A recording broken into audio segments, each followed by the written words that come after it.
Hi, this is Barry, and welcome to Simplicity Zen. Today, my guest is researcher, doctor of psychiatry, and author, Dr. Jud Brewer. He is a director of mindfulness research, as well as a professor at Brown University. Additionally, he is the executive medical director of behavioral health at a digital healthcare company called Sharecare. He has published numerous scientific studies as well as two books. Those books are Craving Mind and Unwinding Anxiety. Hi, Jud. Thanks for being with us today. Thanks for having me. Okay.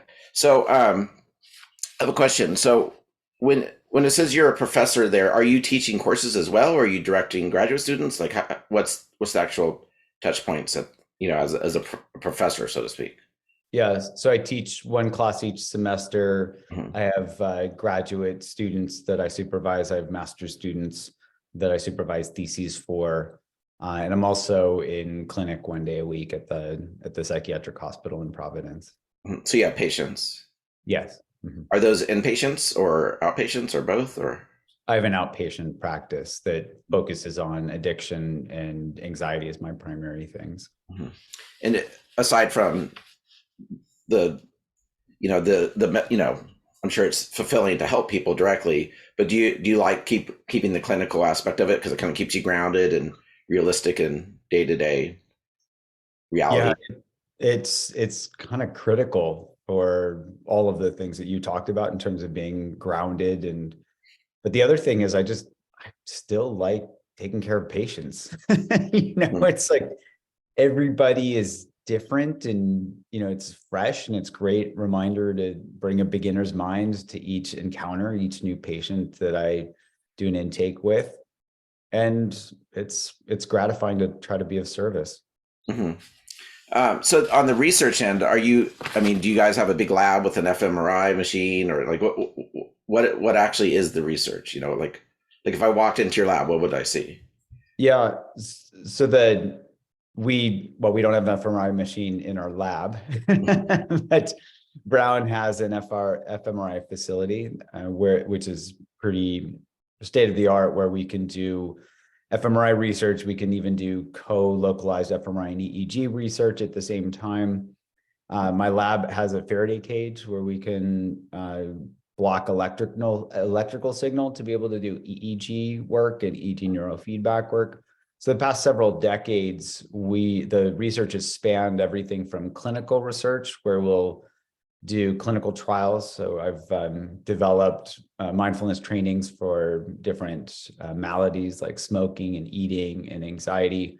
And more recently, we've started translating those into making digital therapeutics and delivering those through digital technology. So a Like your lot, unwinding app, for example? yes, like our Unwinding Anxiety app and the Unwinding by Sharecare app. The so we do a lot of clinical studies to see how well those things work, and a lot of that is remote work. So there's somebody in an office doing a Zoom type meeting with somebody when we're doing an intake or an interview or an assessment. And then at the fMRI facility, et cetera, we do basic science research looking at the neural mechanisms of mindfulness. And then one of my favorite aspects of research is doing translational research, where we're combining the clinical with the neuroimaging. So for example, a couple of years ago, we did a study with people who were trying to quit smoking. So we were using our Craving to Quit app, and we could scan their brains at baseline and look to see how much their brains reacted to smoking cues, and then randomize them to get our Craving to Quit app or the National Cancer Institute's app, and then scan them a month later to see how they did. Hmm. Is the usage of the fMRI machine, is that very expensive? Is it hard to get time on it? Because like a lot of times, I'll read something like, this needs to be reproduced. I'm like, well, why didn't you just do it then? Is it like super expensive to have 100 more? I mean, you know what I mean? Like, Are is you that ready a for very this? expensive resource? Is that a limiting factor? It That's is. yeah. It's so the time and the dollar expense, both of those are pretty limiting. So a lot of good research labs at Brown that all are doing neuroimaging studies, and so we have to get time on the scanner, and the scan times can cost anywhere between $500 and $1,000 an hour. Hmm. So depending on the length of a study, just for a single scan, it can be $1,000. And often for most of our studies, we're doing pre-post scans where you're doing 2 scans per person. So imagine a study, just to make the numbers easy, a study of 100 people. So that'd be 200 scans. And usually you can squeak it in at an hour per scan. So that's 200 hours of scanning, times $1,000. That's like $200,000 just for the scans, just for the scans alone. And then that department bills your department type of thing. Yeah. Interesting. And you mentioned you have an EEG machine. Like a lot of modern studies don't seem to cite EEG data. At least that's, I'm just a layperson. I see what I can find on Google Scholar, sorted for newer studies. But like, what can you find out about EEG, using EEG at this day and age where we are with the research? Well, so EEG is much better from a time perspective. You can measure microvoltage differences on the scalp of the head in the time frame of milliseconds, whereas fMRI, you measure things in the order of seconds, and there tends to be a delay between brain activity and what the fMRI machine can pick up. That's just based on the signal, because you're looking at a change in the oxygen level of hemoglobin in the brain as that surrogate marker. So fMRI tends to be more spatially precise, and spatially accurate, I should say, where you can get at deep brain structures, whereas EEG tends to just give you a kind of a sense on the surface. We've used EEG more in terms of trying to, there are algorithms you can now use to get, they're called source estimation, where you can actually get approximately at deeper structures in the brain, where you can start to get at some of the spatial accuracy that fMRI has. It's never going to be the same, but you can start to get at that, and you can use that for neurofeedback experiments. So for example, if we're doing some neurophenomenologic work where we're correlating somebody's subjective experience with their brain activity, both fMRI, we've done studies in both fMRI and EEG, where we can really see if the brain activity is lining up with their subjective experience. And that, to me, that's really gold standard, because a blob or a network lighting up or getting deactivated in the brain, you can infer things, but you don't know that it's truly what's happening in somebody's experience until you've lined their subjective experience up with their brain activity. It's temporally. Yeah. It's called the problem is well known in neuroimaging. It's called reverse inference, where somebody's brain lights up in a certain way, and you infer that they're thinking this or doing that, but you don't know that that's actually true until you ask them. What is the resolution of EEG? Can you identify, like, that's the salience network, that's the PCC? I mean, are you at that level of resolution, or is it even broader than that? With the source estimation algorithms, again, it's not as accurate as fMRI, but you can get at. But there is a little bit. Your cingulate cortex, yeah. Okay. All right. So, can we talk a little bit about your kind of path getting here? How, what got you into meditation and mindfulness, and I think in your particular case that kind of correlates and is interwoven with your professional career. So, maybe let's start at birth. No, I'm just kidding. So you're a teenager and you must have been interested in science to some degree, right? Yeah, as a teenager, in college, I got really interested in chemistry, actually. It was amazing. I remember in my, one of my intro chemistry courses where they were showing us these long fatty acid molecules, and they were named things like cadaverine and putrescine. And I was thinking, wow, because that thing makes something smell like a rotting corpse. That's so interesting. I mean, not the morbid part of it, but it's just so interesting that, it's like, these are molecules that are involved in cognition, in perception. And so that got me interested in, I've always been a curious person, I think, but that got me interested in looking at science as a formal career. I actually was planning to go to grad school in chemistry, but then you started wondering for me how relevant that would be to helping people, and found that I could do a joint MD PhD program where I could go to medical school and learn, medicine and do medically related research. So I ended up going to an MD PhD program, and it was actually my first day of medical school that I started meditating. I was stressed out, and Medical school. This is post bachelor degree, then, right? yeah. So when I graduated from college, I started medical school, after that summer, and then dove right into, it was like a new beginning in my life where I was starting this whole new path after in graduate school, and also it just seemed like it was this book landed in my lap. I don't remember how, but I happened to start reading John Kabat-Zinn's Full Catastrophe Living, and it resonated with me in terms of what these practices were. And so I started, back then they were cassette tapes. So I started listening to the cassette tapes before I go to school every day as a way to start just learning how to meditate.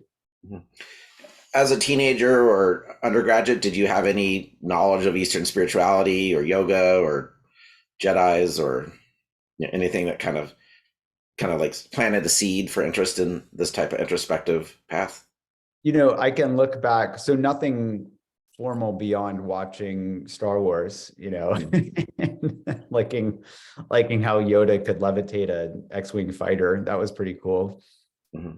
I did a lot of backpacking in college, and I was at Princeton, and we had a very active outdoor program. And during those times, I found myself more and more drawn. So I'd lead trips of like 10 people out, for a week, backpacking trip.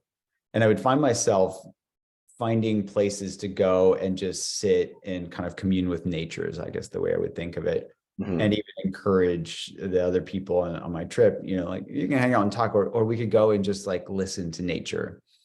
And it just felt good and felt really right at the time. I didn't know what I was doing, but I was just drawn to that. And I would say that's probably, the first place where I started to feel like I was drawn into spirituality. But, before that, my parents, with a short stint as Jehovah's Witnesses, we were really pretty, a non-religious household.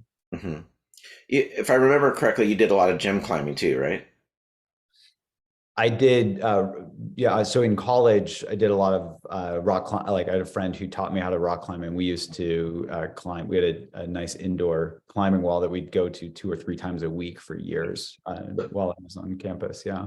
So my experience climbing is you kind of get, for me, I don't know any other activity that creates almost instant kind of flow state. When you find the nice balance between ability and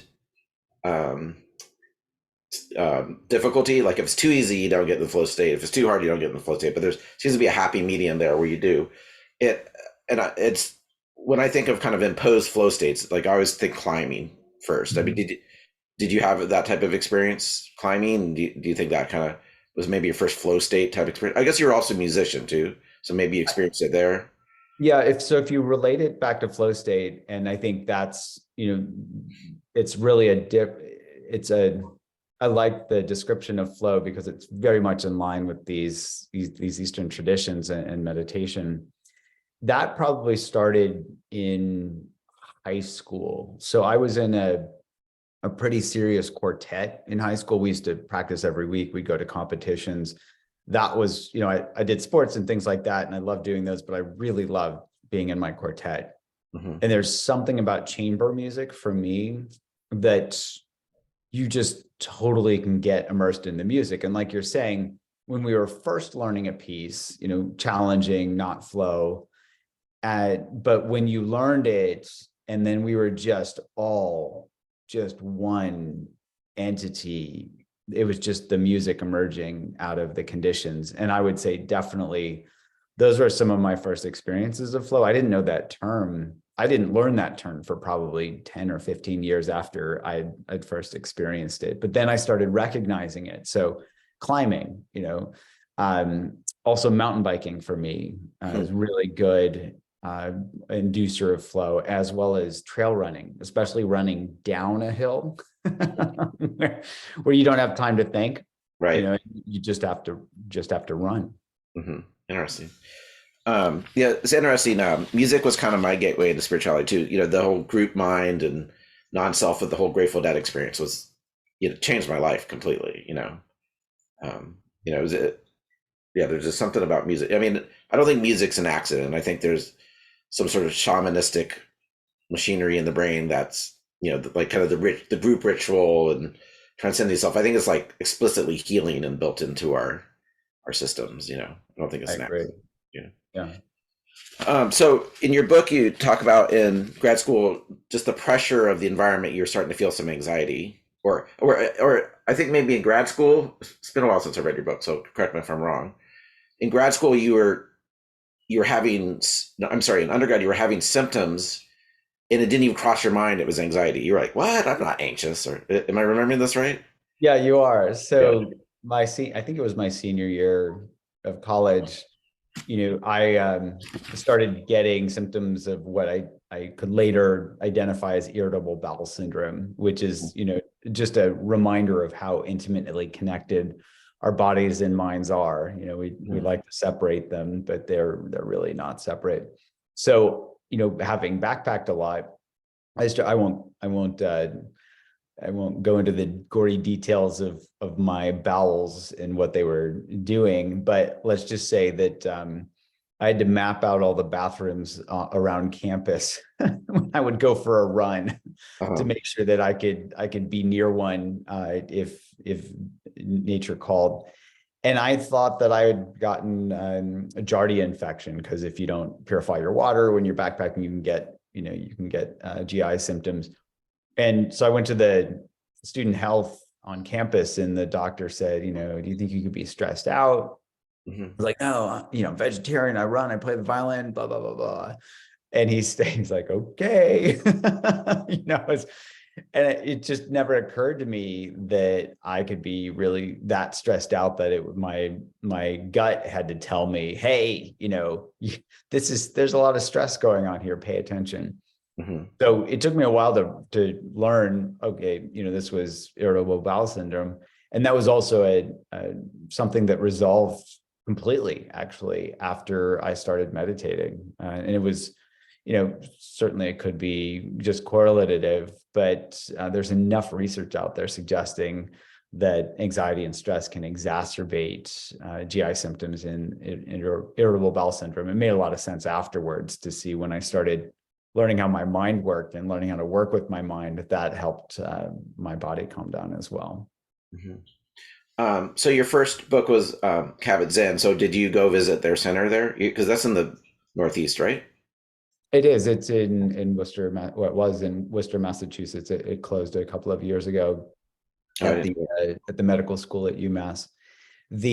So that was the Center for Mindfulness. I'm now at the and I actually worked there for about 5 years, about 5 years ago, and now I'm at the Mindfulness Center at Brown.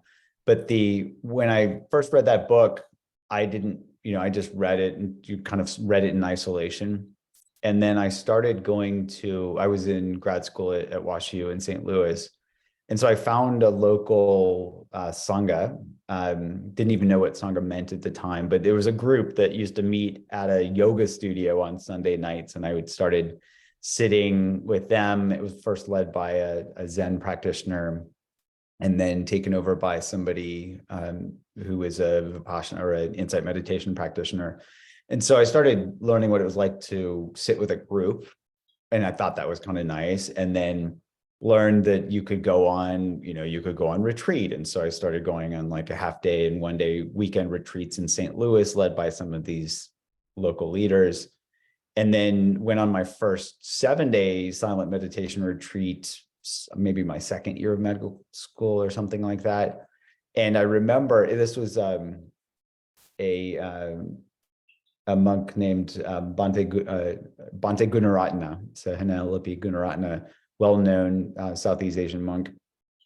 And I remember the third day of the retreat, I started crying uncontrollably on the shoulder of the retreat manager because I was thinking, I can get into medical school, but I can't pay attention to my breath. What's wrong with me? So that was my one introduction to striving, you know. And I used to think that, you know, striving, it's the Western way. It's how you get through life. It's how I thought I got into medical school and whatnot.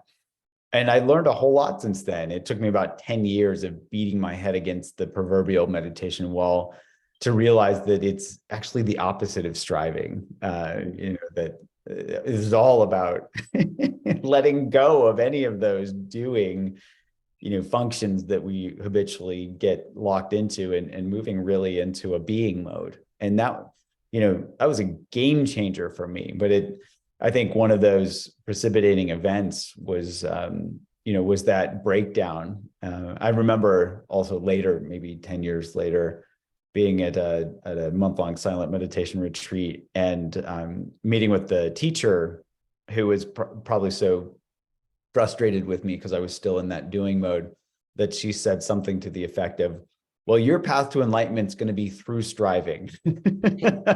Fine. Can't beat him. I've gotten that one down. I mean, were they giving you advice? I imagine they were giving you advice like, you know, not being able to concentrate for long is the lesson here. Just showing you how little control you actually have. You think you have control over your mind, but you don't. And this is the evidence. Were you given that kind of advice, or did it help at all? Or well, they certainly gave it to me ad nauseum, and I just couldn't believe it. It's like, no, I have control. I have control. And they're like, well, then why can't you pay attention to your breath? Right. Hence the your path to awakening is through striving, because they got so exasperated with because I just couldn't hear it. You know, I wasn't ready to hear it. Yeah, I can relate to that. So at what point, so when you first went to medical school, you weren't necessarily originally targeted psychiatry and brain science and so forth. What kind of precipitated that change? Yeah, I really didn't know what kind of doctor I wanted to be when I grew up, so to speak. And I had plenty of time. So with the MD PhD program, you do a couple of years of medical school, and then you do your PhD for long enough to forget everything you learned in medical school. And then they throw you back into your third year of medical school, right into the clinics and the wards. And so there, you know, during my PhD years, I was really interested in why we get sick when we get stressed out. And so, but all of that research I was doing was very basic science research. We were doing conditional knockout mouse models of stress. So I'd knock out the glucocorticoid receptor, the stress receptor in certain tissues, and see how that affected mice. By the time I went back to my third year of medical school, I figured, well, I'll do my psychiatry rotation as my first place back into the clinic, so I can remember how to interview, because I know I'm never going to become a psychiatrist. And long story short, yeah, here I am. And it really resonated well in terms of, especially working with people with addictions, where they were speaking the same language as the Buddha. And psychiatry doesn't have a lot of great medications for helping people, ranging from depression to addiction. So it seemed like a field in need of a lot of help. Not that I could do a lot, but it could go into a field that didn't seem like it was just working on tiny details. This was a field where, we had a lot of room to grow. We still have a lot of room to grow. And so from a research standpoint, it was wide open. And from an interest standpoint, it was really lining up beautifully with what I was really interested in, which was, how the mind works and how to work with our minds. So, I ended up doing residency in psychiatry, and then retooled during residency. I was really lucky. I was at residency at Yale, and there's this program during residency where you could get protected time to kind of do research as part of the training. So I learned how to do clinical trials, learned how to do neuroimaging, and even performed my first clinical study during my third year of residency. The statistician, so I was interested, it's like, okay, can mindfulness work for addictions? Because nobody had done a randomized controlled trial for mindfulness for addictions as a primary treatment at that time. It was in the mid-aughts, and some early work from Alan Marlet's lab at University of Washington was just hinting that we could affect addiction. So Sarah Bowen had done some work with smoking with college students, and they developed this mindfulness-based relapse prevention program that was an offshoot of MBS, mindfulness-based stress reduction. And so it suggested that there's a possibility here to do this. So I, adapted that program a little bit and just checked to see if we could deliver it in an outpatient setting, and was seeing if we could help people with alcohol addiction and with cocaine addiction, if it could help as much as gold standard treatment. And lo and behold, it could. And we even found that people were less reactive to psychological and physiologic stressors. So, to me, that was really interesting. But I have to say, it was kind of scary, because I remember, there were basically no studies published when I started going into this research, like just a handful from John Kabat-Zinn, Richie Davidson's lab had started to publish some work. And I remember people telling me that I was going to kill my career by studying this touchy-feely rainbows and unicorns, incense, all the stereotypes around Eastern traditions. Is this in the 90s? This was in the early 2000s even. Oh, okay. Wow. Yeah. I started residency in 2004.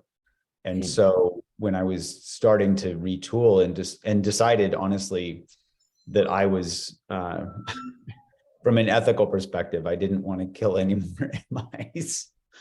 So I wanted to do human research, and that's where it converged between my interest in mindfulness and then doing research in that field. Were these studies all clinical, or were you imaging people as well to look at mechanisms? I started clinically, and some of it was I needed to convince myself and my career mentors that it was worth doing the neuroimaging studies.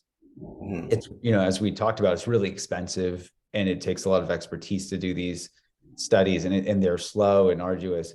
So I like to look to see, is there a behavioral outcome with a treatment first? That's the who cares question, because if it shows something in the brain, but it doesn't affect people's lives, that's not as interesting to me. So I wanted to see, could we see clinically relevant outcomes? And if we could, then I wanted to see what was going on. So for example, the first study I did was smoking cessation. I kind of designed a fresh program based on my own experience and what I've been learning for smoking cessation. And we did a randomized controlled trial comparing it to gold standard treatment, where we got 5 times the quit rates of gold standard treatment. And is gold standard treatment, is that the patch or whatever?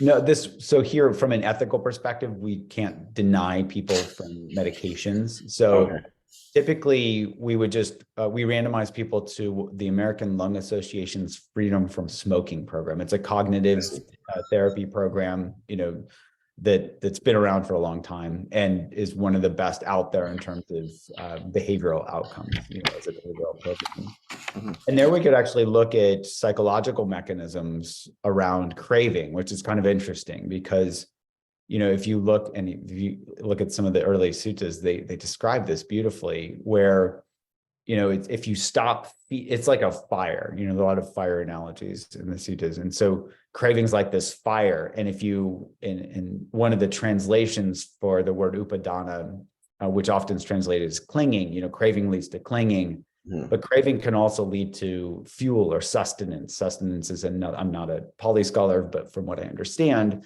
upadana can be translated as fuel or sustenance.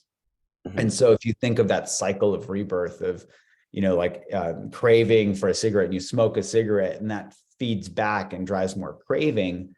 If you stop smoking, then that fire isn't going to just stop burning right away. It's going to consume the rest of the fuel as it burns down. So we could actually test that mechanistically, at least from a behavioral standpoint and a psychological standpoint. So we can measure people's cravings. And when they quit smoke, so the folks that quit smoking, they had high cravings, and their cravings were just as high as the people that didn't quit. But over time, that craving died for the people that quit smoking, and for the people that didn't quit smoking, their craving continued. So psychologically, it was actually very much in line with these Buddhist psychology theories that, it's about not fueling craving. Mm-hmm. So when we started to see that, that's when we started to ask neuroimaging questions and ask, what's actually going on in the brain. Mm-hmm. So, as I was growing up, kind of colloquially, addiction was largely seen as, kind of a, neurotransmitter, type of issue, dopamine and so forth. It seems more recent studies have seen, components like the posterior cingulate cortex. There's kind of like a narrative aspect of addiction. Were you guys seeing that at this point in your studies, or am I on the right track? Am I understanding this? We hadn't seen that. Well, let me take that back. We started our neuroimaging work with experienced meditators. Okay. And we actually at first thought that we had a null finding, because my hypothesis going in was that there was going to be some brain region or some brain network that was going to be increased in activity when somebody was meditating. Mm-hmm. That was based on my striving experience, because I'm like, well, I sure feel like I'm doing something. I remember sweating through t-shirts in the middle of winter on a 7-day retreat up in Barre, Massachusetts, where it's really cold, right?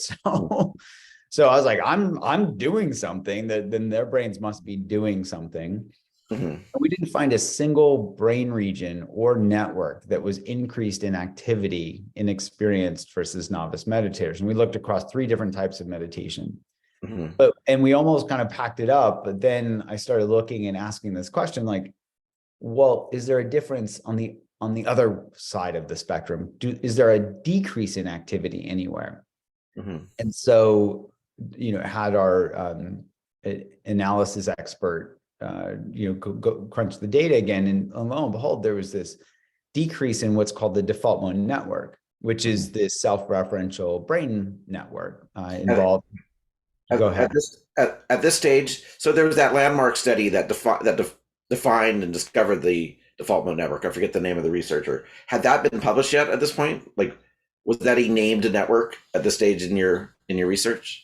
It was. So that was discovered by Mark Rakel's group. Ironically, he was at WashU doing that research when I was doing my MD PhD program, but I didn't know about any of that work. And mm-hmm. part of that was that he sat on his data for several years because he's such a careful scientist. He didn't quite, this is my understanding of the story and talking to him, he didn't quite believe his data because they didn't know what to make of it. And the reason for that was that they had created the simplest task they could think of as a comparison task. So for brain activity and for neuroimaging, you need a baseline condition and then your experimental condition, because you're looking for relative change. Our brains aren't like temperature where you can get an absolute number. You're looking at relative increase or decrease in brain activity. Mm-hmm. So they came up with this task, which was lie still and don't do anything in particular. And that was easy for people to learn. They're like, okay, I can do that. And what they found was that there was this network of brain regions that got activated over and over and over when people were lying still and not doing anything in particular. And so Rakel he was inducted into the National Academy of Sciences, which is like the scientist version of winning the Nobel Prize. And for that, they don't get a medal, or maybe they do, but they get an inaugural paper where you can basically publish, whatever you want to. And they're lightly reviewing it, but it's not anything crazy. And so he publishes this paper. He's like, well, I'll put this in, because maybe it'll get through more easily. And then this becomes one of the most cited papers in all of neuroimaging because it's so reproducible. And so that was in 2001, I think, when he first published that. And they named it the default mode network because it's what people default to, when they're not doing anything in particular. Over the course of the next 10 years, it took a lot of research to figure out what this was doing by a bunch of different groups. What they found was that, for example, when people's minds were wandering, their default mode network was active. And they pieced it together that it seems to be involved in self-referential processing. So basically, when we're thinking about the past or the future, or we're lost, think of it when you're depressed and you're lost and you're ruminating about, oh, I'm a terrible person, the world's terrible, it's never going to change. Or when you're worrying, oh no, this might happen, that might happen. Or when you're craving something, it gets activated. So there are a bunch of different things that activate the default mode network, and the most parsimonious explanation right now that I can think of is that that's involved in kind of getting caught up in our experience. So when you can think of it as the me network, when something's related to me, I like this, I don't like that. One of my favorite studies was done by a friend, Dana Small, who's at Yale. She's a food researcher, where she actually gave people their favorite chocolate, and she fed them, and like the more they wanted their favorite chocolate, the more the posterior cingulate got activated. And then when she kept feeding them and feeding them and feeding them beyond satiety, basically to disgust, when they hated it, same experiment, they were also activating their default mode network. So it gets activated kind of when we get caught up in, ooh, I want this, or ooh, I don't want this, which is very much in line, with the Buddhist psychology around dependent origination, where that cycle of suffering is driven by wanting more of the pleasant and wanting less of the unpleasant. Do you think we could sum it up this way? It's kind of conceptualization revolving around phenomena that's relevant to yourself. Would that be a fair statement? Let me say it again. I think that is fair, and I would add an experiential piece to that. So there are two hubs of the default mode network, the medial prefrontal cortex and the posterior cingulate. The medial prefrontal cortex seems to be most involved in conceptualization. Like, oh yeah, get up in the morning and look in the mirror and I go, oh yeah, that's Jud. And then there's this experiential. The posterior cingulate seems to be more involved in the experiential. So if I look in the mirror and I go, yeah, that's Jud, and oh, I'm losing my hair, I get caught up in that.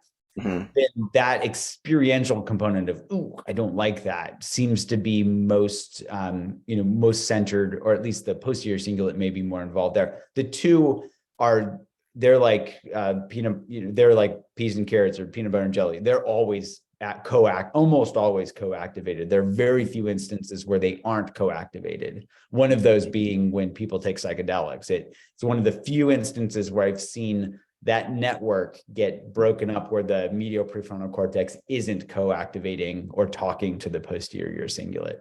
Yeah, I'm sure samadhi is a situation where they get decoupled as well. It's possible. I'm just trying to think. It may just be that and they may not necessarily be decoupled, because with samadhi, with deep concentration, it's just there may be less conceptualization happening at the same time. So it's possible that they're decoupled, but it's hard to know that they are if they're both deactivating at the same time. I see.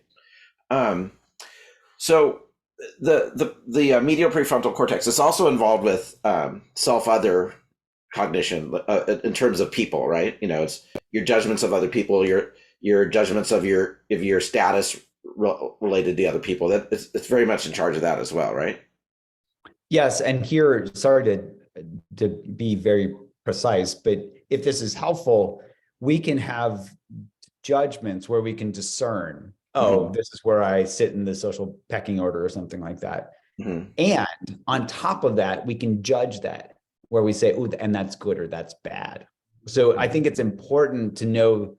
So for example, with the conceptualization, the discernment is probably different than the judgment. At least that's how I'm operationally defining it. There's a feeling tone that comes with judgment, whereas discernment can be pretty neutral. And which one would you say is in the medial prefrontal cortex? I would guess that discernment is more medial prefrontal cortex, and that feeling tone of judgment is more posterior cingulate. That's the getting caught up in like, oh, I got a bunch of likes on Instagram or whatever. Interesting.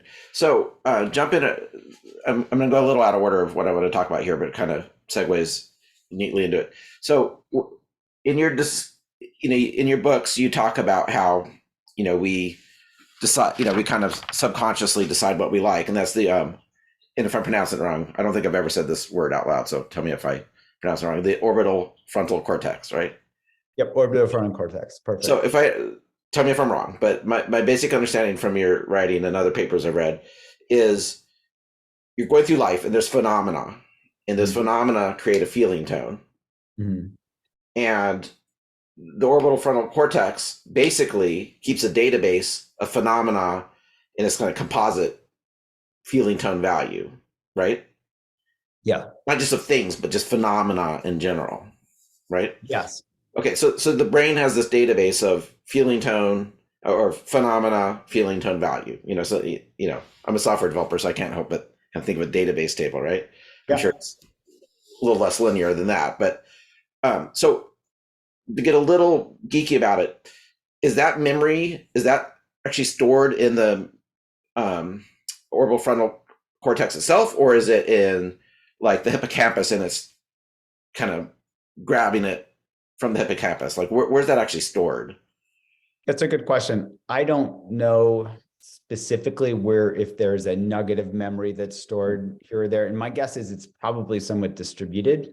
Okay. Where the orbital frontal cortex is in what's more known is that it kind of stores that reward hierarchy piece, but it may have to retrieve what the specific thing is from somewhere else. So for example, let's use a concrete example. I'll use it from my own life. Let's say chocolate. Okay, so I have a reward hierarchy set up where milk chocolate is at the very low end, barely makes it onto the scale. And then there's like 60%, 70%.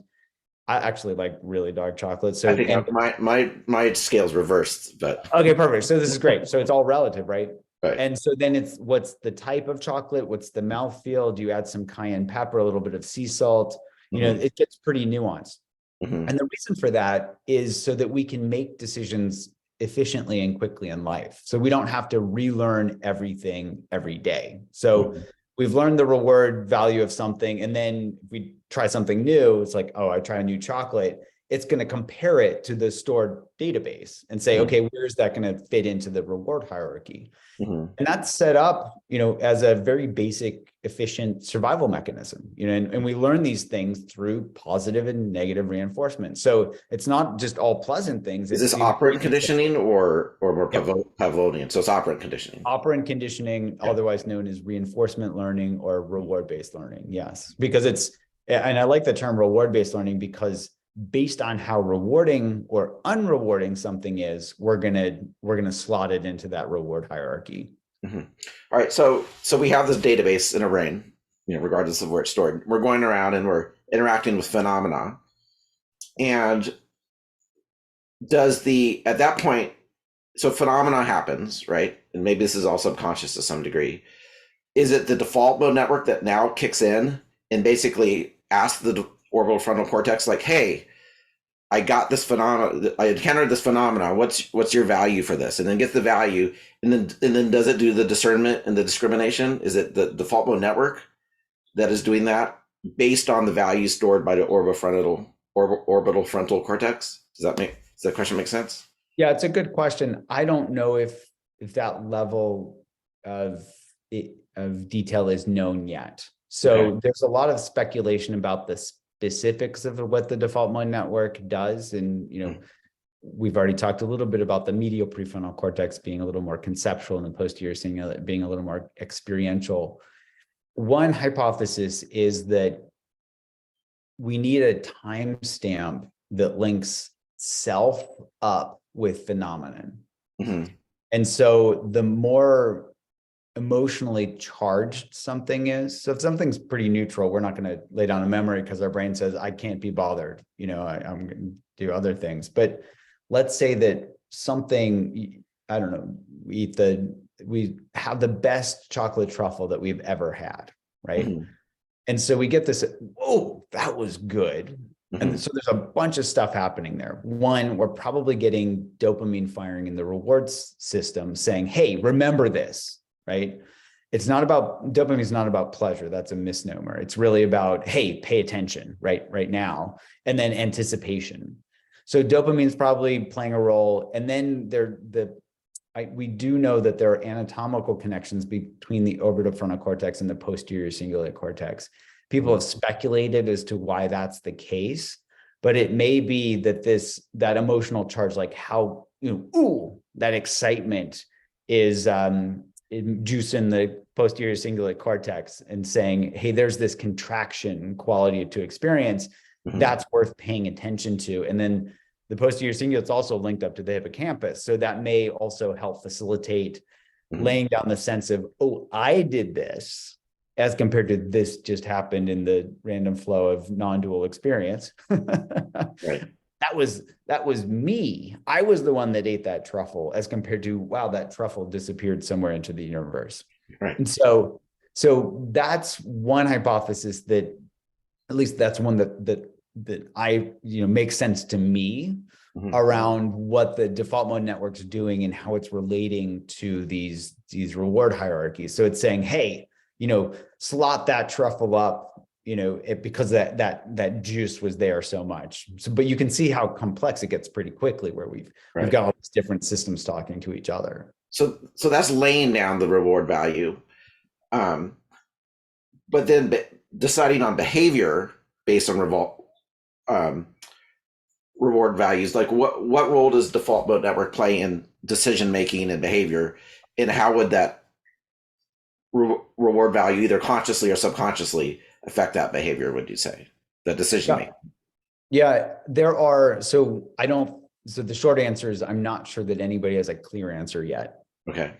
But there are studies showing that the default mode network talks to the orbitofrontal cortex, which makes sense because they have anatomical connections.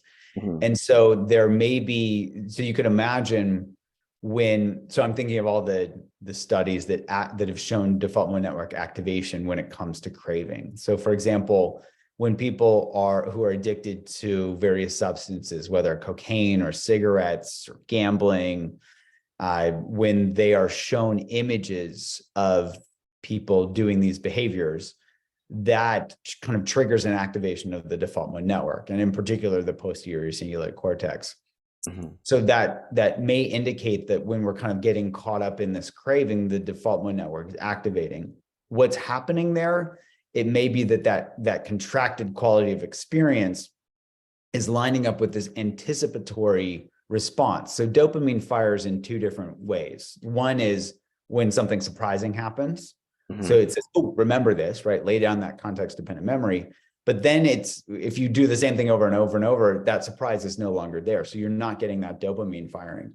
It shifts to anticipating the behavior. So if you see a picture of somebody smoking a cigarette and that triggers you to, oh, I want a cigarette, that dopamine then fires as a motivation molecule that says, go get that, go do that thing. Is that the posterior cingulate?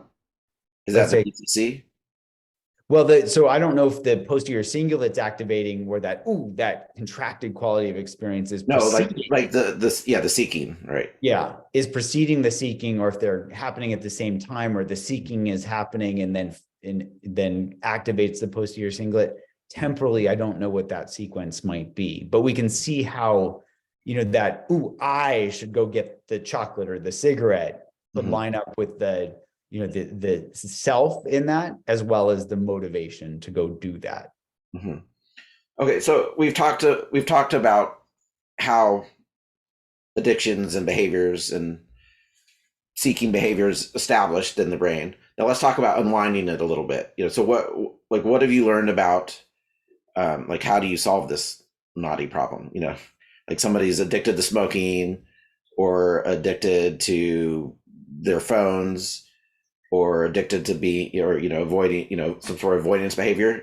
What has your research taught you about how do you unwind these types of habitual problematic behaviors? Yeah, well, my research got motivated by my face planting in clinic, where in medical school, I learned, if you overeat and you need to, you're at an unhealthy weight, just, calories in, calories out, just eat more salad and less cake or chocolate. If you want to quit smoking, they're the 5 A's. I can never remember what they all mean, but it's, like ask, advise, assist. And basically the assistance is telling people to set a quit date for 2 to 3 weeks out, giving them a nicotine patch and wishing them good luck. So the dominant paradigm is willpower, just stop doing it. Stop overeating, stop smoking, stop worrying. Even anxiety gets driven like a habit, which I never learned in medical school. Mm-hmm. But as I was struggling over and over to help my patients with their various addictions or with overeating or with anxiety, it made me look to see what we were missing.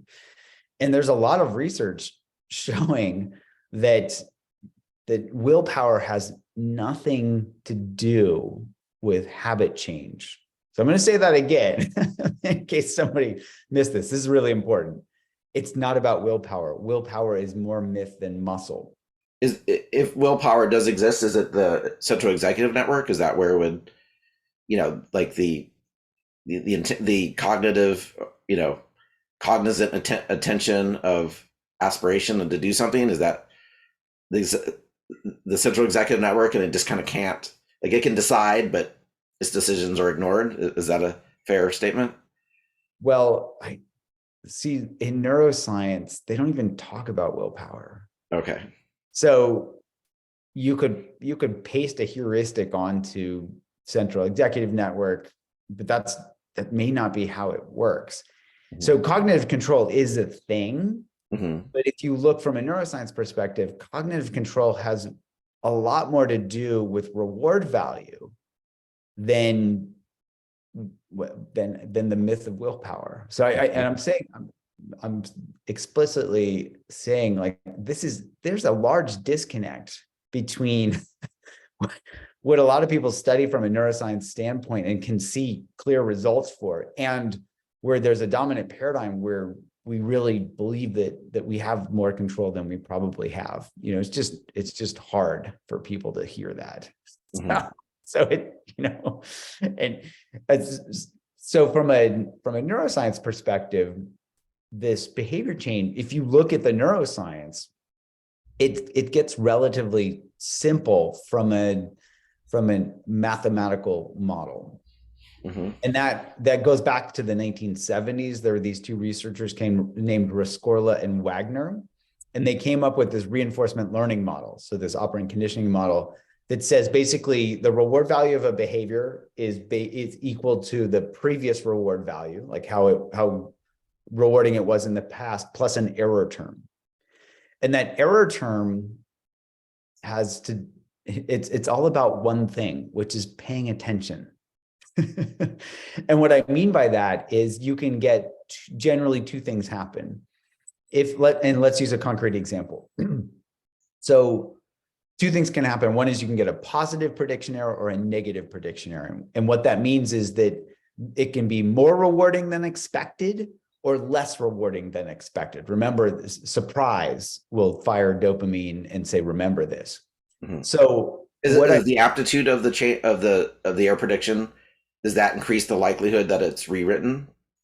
The amplitude, absolutely. Okay. The more that deviation from the expected, the more we're going to learn something. Okay.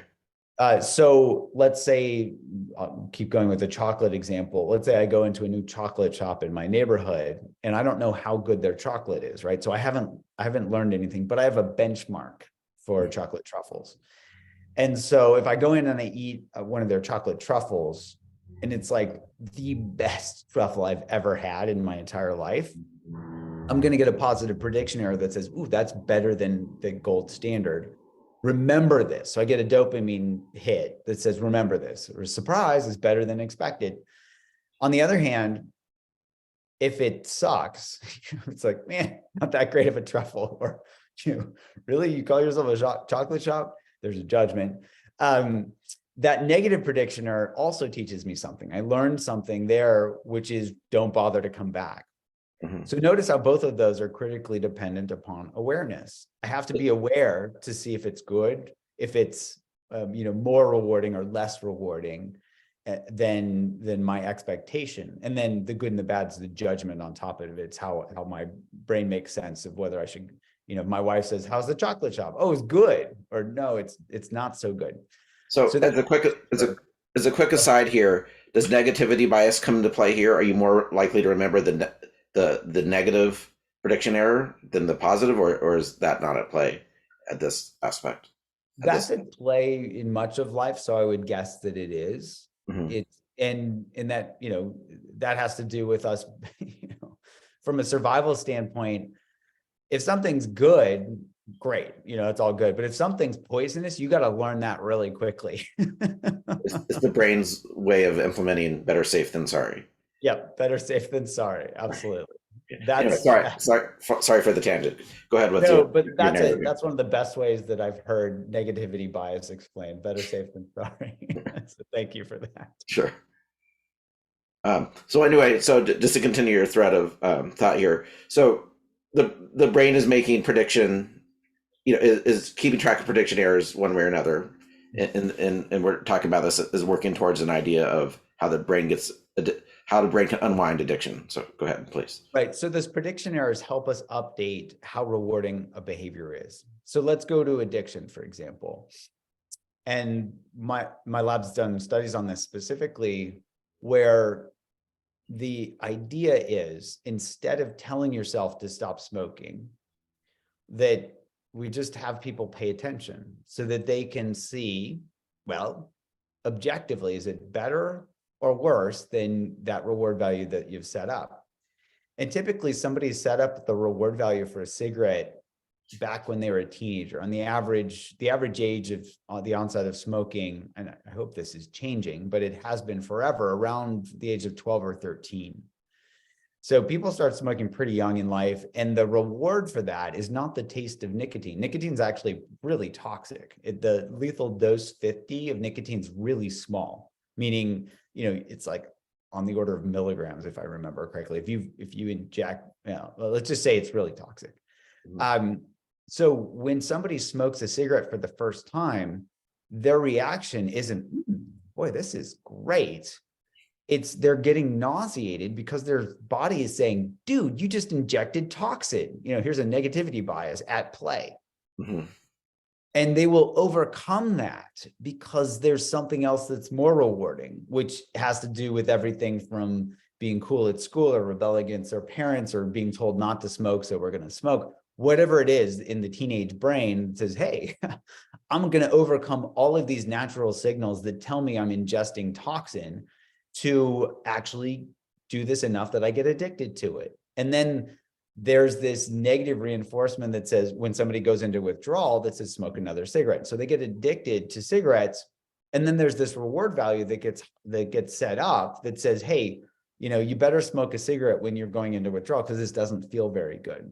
Mhm. So that's what they're up against. And as an example, I had a patient who came in, he had been smoking 40 years when he came in and said, I've tried everything, I want to quit now.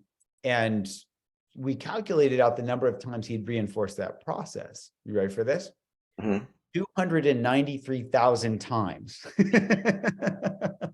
So he had spun that samsaric wheel of negative reinforcement and probably maybe some positive reinforcement for a long time, many, many, many times. Mhm. So you can't just tell yourself to stop doing that. So what we can do is, so I had him start paying attention as he was smoking. And this is what I do with most of my patients who want to quit smoking. I say, what's the cigarette taste like? And most of them, when they off the cuff, they'll say, oh, I like smoking a cigarette. I say, okay, go home, pay attention and tell me about how great it is. And they come back at their next visit and they're like, how did I not notice this? Cigarettes taste like crap. Somebody said that. They're like, all the cigarettes I smoked were disgusting. You did hardly notice. Yeah. And they're like, how did I not see this before? Because the smoke going into your mouth is superheated, so it actually burns your throat. It's irritating. It smells bad. It tastes bad. That's why they put menthol in cigarettes to numb your mouth. And that's why they put flavorings in vaping to try to overcome that aversive tendency, because it's just not good. The nicotinic acid is really acerbic. It's just not very pleasant. So when you pay attention, you get a negative prediction error right in that moment that says, wow, this isn't as great as you remember. Mm-hmm. And so that can actually help. That's the beginning of the end when somebody's really paying attention, where it helps people see, wow, this is really aversive. Why am I doing this? Right? Not intellectually. They all know that smoking is not good for them, but it's really from the experiential. So they're rewriting the database entry for smoking. They are. It drops in the hierarchy. Like, this isn't as great. That's that negative prediction error. And so we can measure this. So we've embedded what's called a craving tool. It's called the Wantometer in our Craving to Quit app. But we can actually watch that reward value drop over time, and we can mathematically model it out. And so, for example, with overeating, we can do the same thing. In our Eat Right Now app, we have this craving tool where we have people pay attention as they overeat or as they eat junk food or food that's, that's not, I wouldn't even consider food. And it only takes 10 or 15 times of somebody overeating for them that reward value to drop below zero. And they realize, because when you pay attention, when you overeat, it doesn't feel good, right? Your body's saying, yeah, that was too much. It's not saying, oh, that's great, let's do that some more. It's saying, you should have stopped at that, before the third helping of whatever.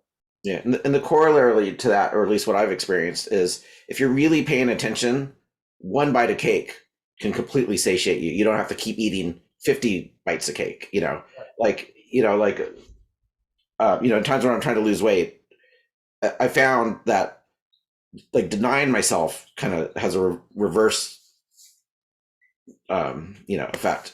But if I let myself have what I crave, but just really totally mindfully experience it, the one bite will totally satiate my craving for that, and then I don't allows me to eat less. And I guess that's a similar mechanism.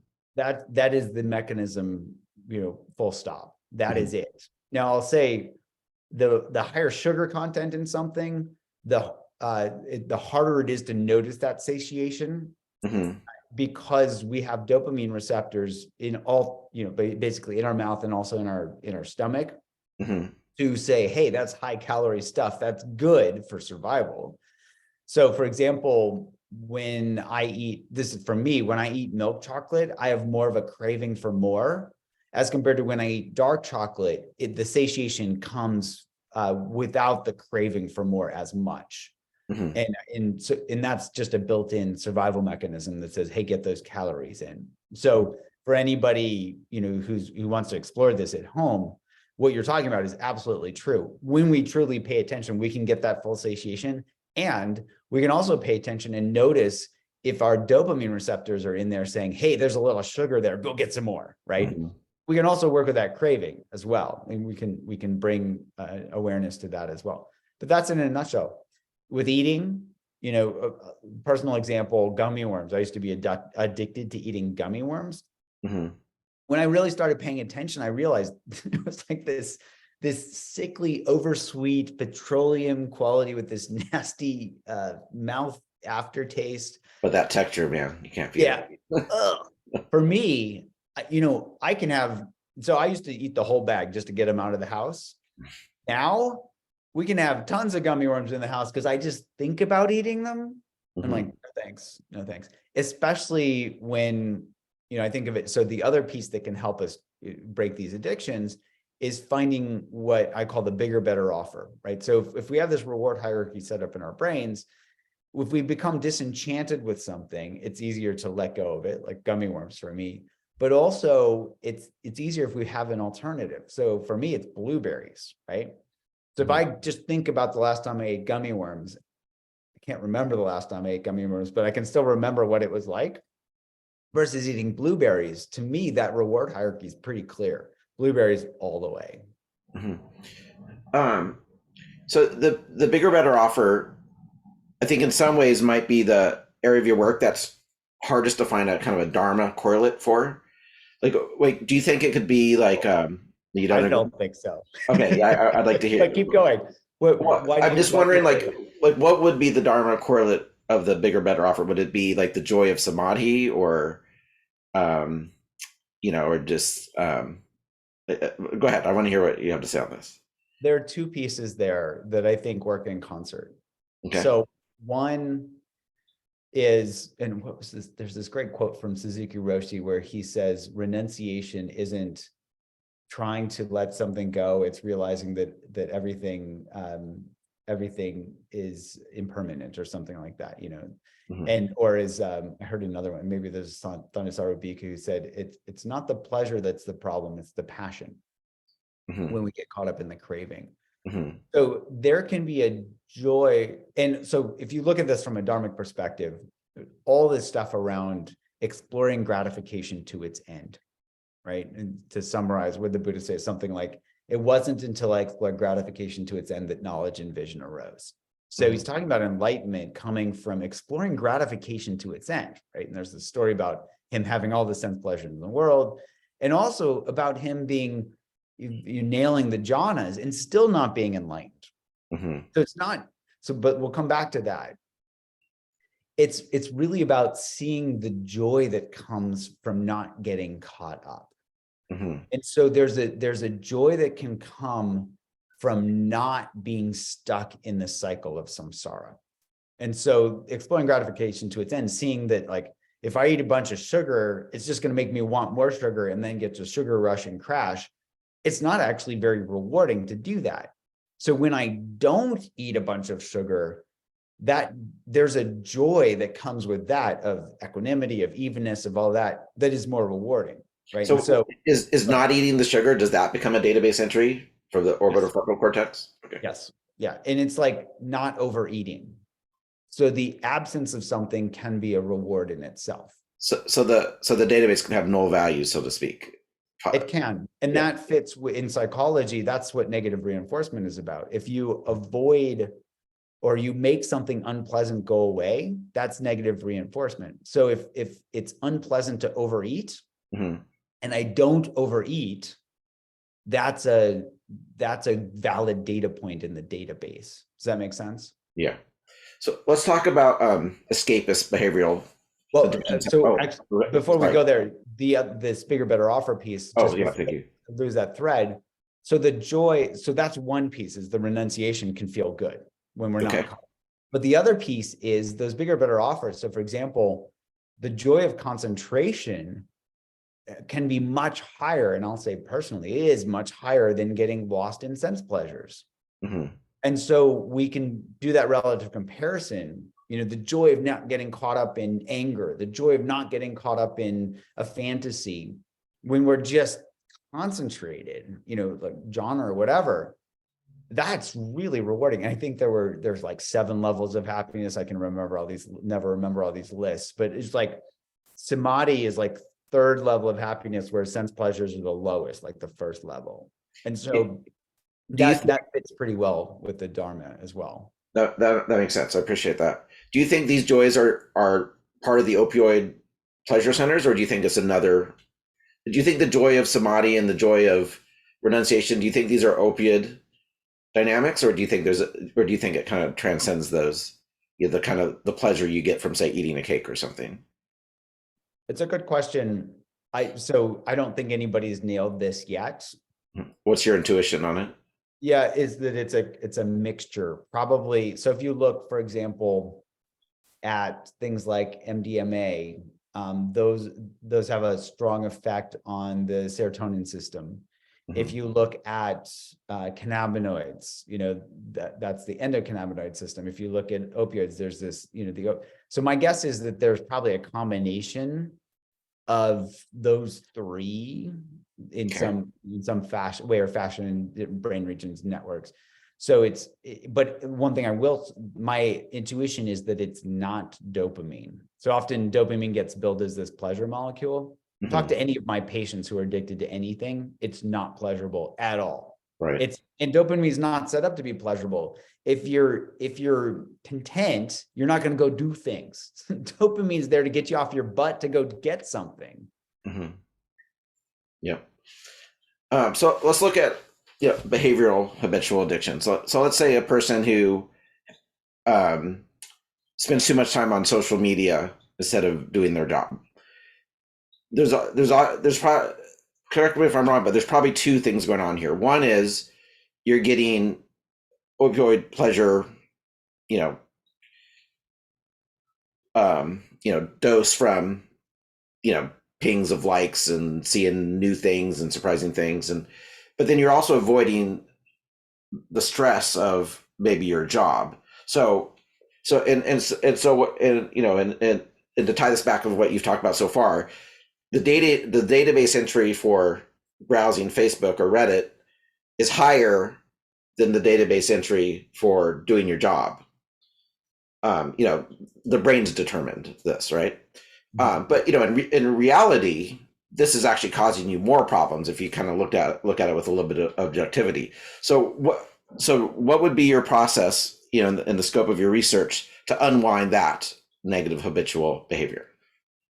So if we look at this from a reward-based learning perspective, right? 3 elements, trigger, behavior, result. So if the trigger is that I don't like my job, or I'm stressed out, or I have a presentation to do, and the behavior is to distract myself, because and the reward is that it temporarily makes that unpleasant trigger go away, or at least I distract myself from it. So just looking at it from that perspective, what I would do is to have people pay attention to the results of the behavior, right? So this is how reward-based learning works. It's based on how rewarding something is. That's where that reward hierarchy is. In Buddhist terms, it's cause and effect. What's the behavior? Cause. What's the effect of the behavior? What's the reward? And so I would have people ask this simple question: what am I getting from this? And not think about it, right? This is where the feeling body is much stronger than the thinking brain. So it's what am I really getting from this? What's the true reward of this distraction behavior? And there, they can see, well, it gives me this brief relief, and I'm now addicted to social media or whatever, and I'm not actually, doing well at my job. Which in and of itself will have a negative body reaction that can feed into the database. You can tap into that. So that's where, looking at the reward is compared to telling ourselves not to go on social media. You're tapping into the strength of your brain as compared to the myth of your willpower. So there you can also look to see, well, what's it like when I'm just, we talked about flow earlier, when I'm totally in flow at work. Feels good, feels really good. Now, often people say, well, I'm not going to, I'm not in perfect flow right now, so I'm not going to do this. So it's important to not look at the extremes, but really look at what's it like when I just get started? Okay, well, I'm already started. I might as well keep doing. And then we start to get into flow of doing things, especially when we turn off all of our distractions. So if we turn off all the things that can pull us away from getting into the flow of work, like our email reminders, our phone reminders, and all those things, it can be really much more helpful, I should say.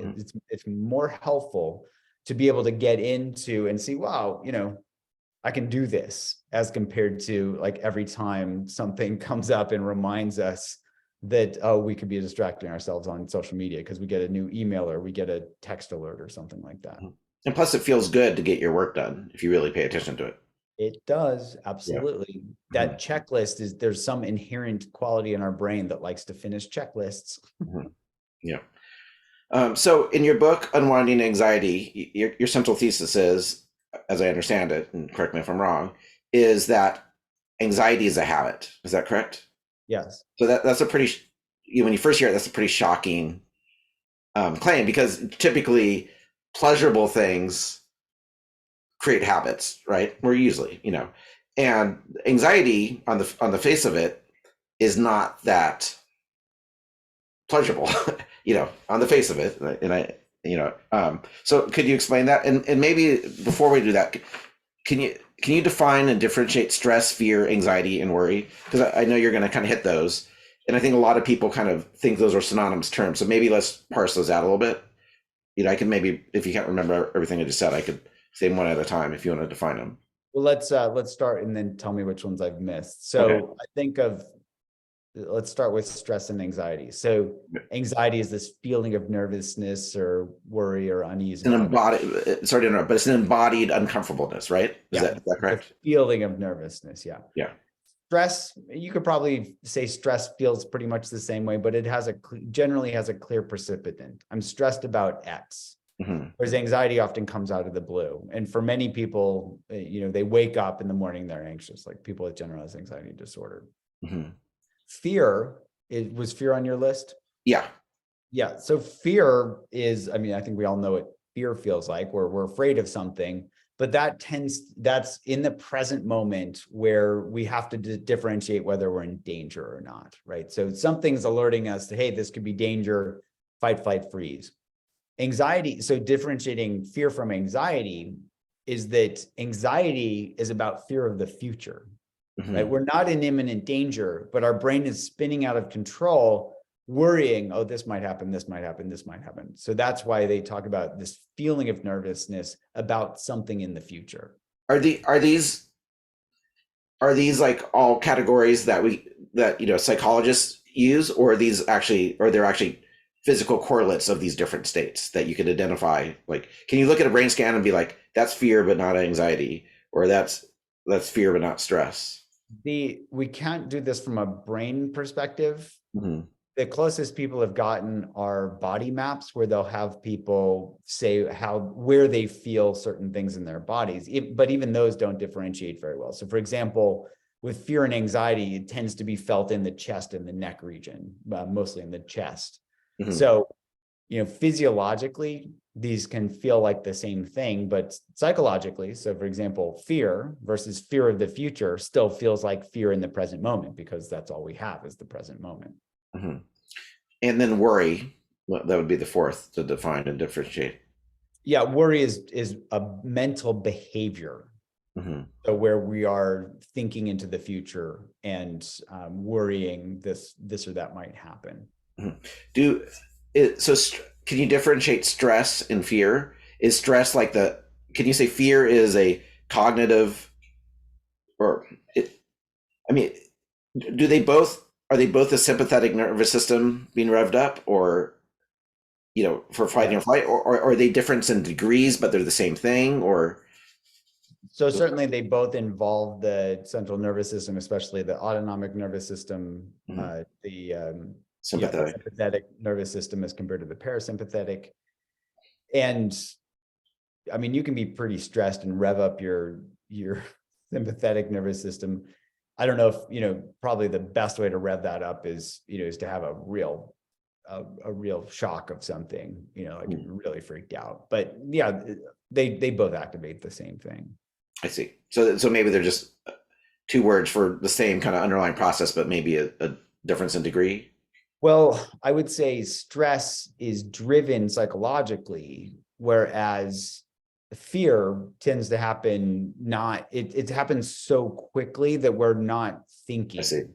So fear is there's a phenomena happening outside of the body, and it's triggering the sympathetic nervous system, whereas stress is kind of an ongoing, internally driven, thought driven Yeah. work. And I would say you can trigger fear through a thought. So if you look at the time scale, Mhm. fear happens pretty quickly, whereas stress is a kind of a slower ramp up and kind of tends to stick around longer until the precipitant's gone. Okay, thank you. That's helpful. Okay, so with those defined, if you could talk a little bit about in what ways anxiety is a habit.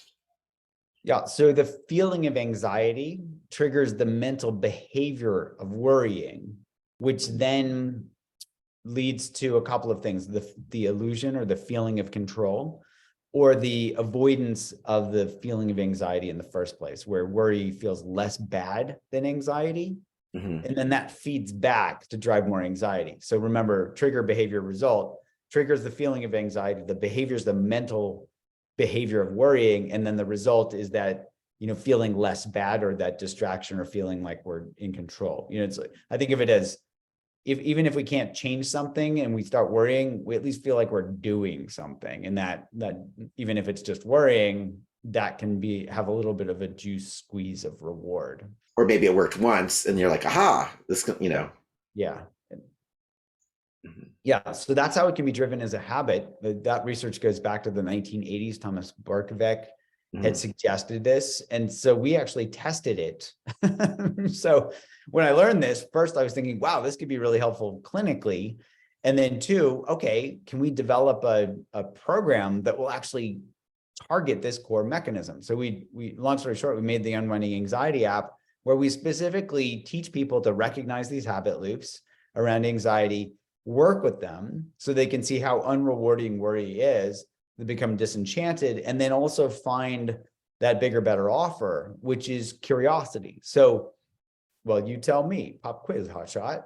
The feeling of anxiety, that triggers worry. So if that feeling of anxiety triggered something else like curiosity, if you compared those two, which one feels better, being curious or being worried?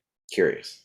Yeah, it's a no-brainer, right? So if we can train our brains to be curious about the physical sensations of anxiety instead of just getting stuck in worry, suddenly we can step out of the loop. And to give you a sense of how well this works, we've done a number of studies now, first with anxious physicians, where you got a 57% reduction in clinically validated anxiety scores, then in people with generalized anxiety disorder.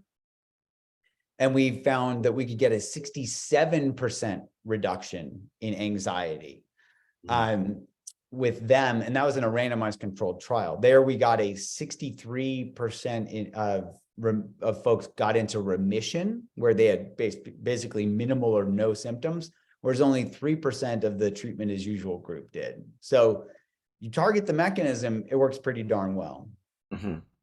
One thing I like about your focus on curiosity is, I know you practice more in a Vipassana context, but in Zen, inquiry is a pretty big deal. Yeah.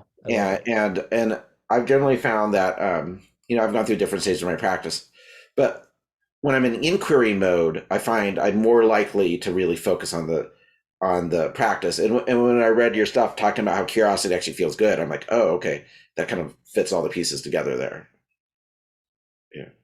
I think so curiosity is not only is it very rewarding because it feels good, but it is like a superpower because that is really targeting that core mechanism. That's it. Cool. And then so I have a question about worry and rumination here, and I'm going to struggle. I'm going to warn you about something. I'm going to struggle to articulate this, but I'm going to do it anyway. So, okay. All right. So you're going through life, right? And you have 6 tasks in front of you. 6 things that need to be maybe 6 concerns. Maybe they're a task that you define for yourself. Maybe it's a cancer screening that's coming up. Maybe you can't forget to pick up your kid from school, right? So the brain, somewhere the brain's keeping track of, behind the scenes, is keeping track of all these tasks or events that are imminent. What part of the brain keeps track of that? I've always wondered this, and I've never been able to find it by looking around, reading papers and stuff. Short answer to your question, I don't know. Okay. Yeah. All right. And one thing I will say is we can hold a very small amount of information in our working memory. So about 4 things, and that's the dorsolateral prefrontal cortex. So I don't know if that's related to what you're talking to, but that's the immediate, like, what do I need? If I drive to the grocery store and I'm trying to remember the 4 things I need to get, I can hold that in my working memory until something catches up. Yeah, I don't think it's working memory. I think it's definitely subconscious to some degree, because I know, if I need to wake up to take my kid to school, somewhere in the back of my mind is the awareness that I need to do this. And I'll often wake up early. So clearly, I'm asleep. So it's not in working memory at all. So clearly there's something in the brain that's keeping track of obligations or tasks or imminent concerns, and is like, all right, and it must be maybe it's the salience network, because the salience network is in charge of switching brain networks, as I understand, right? So maybe the salience network is keeping track of concerns? It's a great question. Yeah, I Yeah. really don't know. Yeah. All right. So can you write down? This is my next research topic in my life. No problem. Give Okay. me a week. All right. Yeah, and I'll donate like $100 towards that MRI. Perfect. We'll only be $1 million short. Okay. All right, and so my next question is, in rumination, what do you think is the role of the amygdala? Like where so it's keeping track of danger to some degree, like in the real time, maybe not subconsciously. And so I'm imagining it's telling the salience network, like, we have to think about this, right? So the salience network switches on the default mode network, and it can start its rumination. Does that sound like a plausible sequence of events as far as brain networks go? Yeah, I don't know how much the amygdala is involved in that. It's the subcortical structure that is more of a real-time, danger, no danger Detection. factor. Yeah. So I would speculate, this is some BS, some baseless speculation, that the amygdala is not so involved in those higher order thinking functions. Okay. Especially around rumination. Mm-hmm. Rumination, again, isn't about immediate danger or not. It's about past and future. Mm-hmm. That makes sense. Okay, so I get that those are most of the things that I wanted to hit. Are there any aspects on this topic that you want to hit that you feel like we haven't covered? Well, I think we've covered a whole lot, but the one thing I would add, just so that we don't miss it, is we've talked about curiosity as this superpower, as this bigger, better offer, as a way to help us step out of unhelpful habits. And I think it's so much. I think we can all see how much in line it is with our contemplative practices. No matter what contemplative practice it is, curiosity really helps us not judge. It helps us not get stuck in self-referential thinking and ego and all these things. I also want to highlight one other bigger, better offer that also is really threaded through all these contemplative practices, which is kindness, right? So whether it's compassion, whether it's loving kindness, or another word in another tradition, that, if we just use a simple example of self-judgment, our minds are so good at judging ourselves, judging others. I like in the suttas where they talk about, better than, worse than, equal to, where they're just highlighting any type of comparison causes suffering. Mm-hmm. So we're good at, when we judge ourselves, judge whatever, that's causes suffering. So what can we substitute instead? So if we're judging ourselves, what's it like to be kind to ourselves? Well, another no-brainer, just like you did with curiosity and worry. Mm-hmm. Kindness feels better than judgment. So I just want to give a plug for kindness, especially. It was really hard for me when I first started practicing to even give a nod to loving kindness, because I thought it was so touchy-feely. I wasn't going to do any of that stuff. So kindness and compassion, that's why they're described as these immeasurables, the divine abodes, because they just feed forward and build on themselves and help the world be a better place. So I just wanted to maybe end with that, if nothing else, if we just practice a little more kindness and notice how good it feels to be kind, not in a look what I did self-referential way, but just the pure joy of just being generous, tiny bit of generosity, a tiny bit of kindness. Let's spread that as a social contagion as compared to all the other stuff that's happening. Yeah, and related to that, I forget who was by, but I once saw a study that of all the different types of meditation, if you define focused attention meditation, open monitoring, and so forth, the one that seems to move the needle for novices the fastest is loving kindness meditation by a pretty significant margin. That on a lot of different levels. Yeah, and so I'm curious, what at your research lab, what problems are you guys looking at tackling next? Like, what's on the horizon for you guys? Like, what's most salient questions you feel like you guys are going to try to answer next? I'm kind of curious what the cutting edge is at this point. Yeah, so we're starting to do some research around looking at the neural correlates of what it's like to get caught up in worry and anxiety. There's been some work on that, but we want to line that up to treatment response. So with our Unwinding Anxiety app, we have really good responses, that 67% reduction, and we want to see how that changes the brain. Mm-hmm. The other thing we want to do is see how much we can even start to personalize these digital therapeutics. It's really not one size fits all. Even though we can get on average a 67% reduction in anxiety, I'd like to see how we can tailor it to really help people individually. That's what is it, the 84,000 Dharma doors? Mm-hmm. We're all individual, and I think it's really important to keep that in mind. That just spawned a question for me. So depression, so you focus on anxiety. Depression is also a ruminative disease to some degree.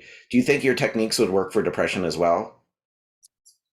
Well, there is a lot of good evidence for, say, mindfulness-based cognitive therapy, suggesting that mindfulness training is really helpful for depression, especially helping people not get sucked back into depressive episodes when they're in remission. A lot of great work by Willem Kuyken, by Zindel Siegel, and others who kind of Zindel and his crew piloted, pioneered this 20 years ago when they adapted mindfulness-based stress reduction. So there's a lot of good evidence suggesting that mindfulness-based cognitive therapy can work.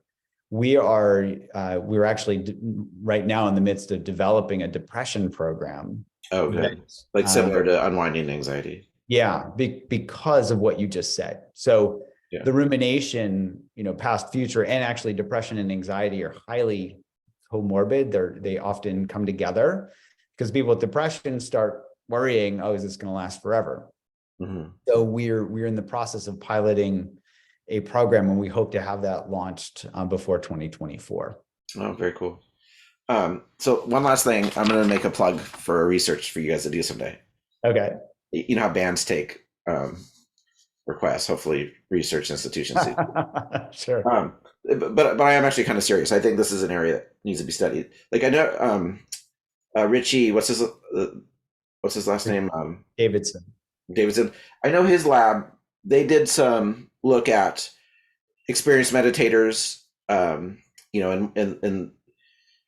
the results of, what does the brain look like for an experienced meditator versus not? And there seems to be some linearity between hours meditated. But reading his book, or their book, I guess there was co-authors on that one, they mentioned that it seemed to correlate a little bit more towards retreat time than just raw hours meditating. Like the quietness of the default mode network and so forth. Does this ring in a bell or anything? I would have to go back and look. I think there's some controversy around exactly what the correlation is with number of hours. Mm-hmm. It's a low-hanging fruit in terms of measuring things. So I think, if I were to speculate, I think of it more as quality than quantity. Mm-hmm. Yeah. Which would be the retreat argument. Yeah. So you could be getting higher quality there, and certainly you're racking up hours pretty quickly with a retreat. Mm-hmm. The analogy would be music. I grew up playing the violin, and if I practiced many, many hours playing scales out of tune, that's worse than not practicing. Mm-hmm. So, I think there's an argument to be made for quality over quantity. And then if you can do quality and ramp that up, game on. Yeah. So in the light of that, here's what I think would be cool to be studied. This is a bigger deal is made of this in Zen than maybe other Buddhist practices, but there's the idea of awakening. Kensho, the Buddha had a discrete awakening event, and there was a before and after with his cognition, and obviously you can't predict an awakening experience and measure it with an fMRI. That'll never happen. However, people who have claimed to have these experiences, I'd be really curious to see. So, they measure experienced meditators, but I'd be really curious to see an explicit study to measure people who have gone through a Kensho experience. And there's also different types of Kensho experience. There's the more like, oh wow, the Buddha Dharma is real. Mm-hmm. And then there seems to be a more kind of final one where there seems to be where just kind of completely opens the plasticity of the brain, and a lot can be rewritten really quickly, and like those are more lasting changes. I'd be Yeah. really curious to see people who've gone through those experiences. What are the neural correlates of signatures in the brain? I think that would be very powerful research. So I love it. I yeah, love it. Well, if you know anybody that wants to donate $1 million to our lab, yeah. we would be we'd be happy to explore that, because I think that's a really important, Mhm. that could be an important thing to look at for sure. Mhm. Okay. All right. Well, maybe there's a grant coming around or something. Yeah, maybe. Keep it in mind. All right. Well, thanks so much for the interview. I've kind of long been a fanboy of your work, so I'm pretty excited to interview you, and appreciate your time. Well, thanks for having me. Okay. Thanks.